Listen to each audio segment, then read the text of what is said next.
రాగానే ఏడాది అయిపోయింది. మరికొద్ది రోజుల్లో కొత్త సంవత్సరం రాబోతోంది. పాత సంవత్సరానికి బై బై చెప్తూ కొత్త సంవత్సరానికి గ్రాండ్ గా వెల్కమ్ చెప్పేందుకు అందరూ రెడీ అవుతున్నారు. ముఖ్యంగా హైదరాబాద్ లో న్యూ ఇయర్ వేడుకలు ఏ రేంజ్ లో జరుగుతాయో స్పెషల్ గా చెప్పాల్సిన పనిలేదు. యువత, సాఫ్ట్వేర్ ఉద్యోగస్తులు కొత్త సంవత్సరానికి ఘనంగా నిర్వహించేందుకు ప్రణాళికలు సిద్ధం చేసుకుంటున్నారు.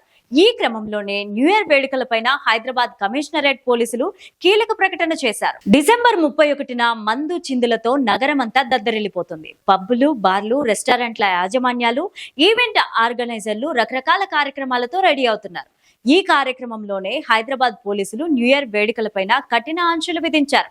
హోటళ్లు, పబ్బులు, బార్లు, రెస్టారెంట్లు, ఈవెంట్ల నిర్వాహకులు పాటించాల్సిన నిబంధనలను సిపి ఆనంద్ వెల్లడించారు. రాత్రి 1 గంట వరకు వేడుకలు నిర్వహించే వారికి అనుమతి తప్పనిసరి అని, ఈవెంట్ల నిర్వాహకులు 15 రోజుల ముందుగానే అనుమతి తీసుకోవాలన్నారు. ఈ ఈవెంట్లు నిర్వహించే ప్రదేశాల్లో సీసీ కెమెరాలు ఉండాలన్నారు. బహిరంగ ప్రదేశాల్లో 10 గంటల్లోగా డీజే ఆపేయాలని చెప్పారు.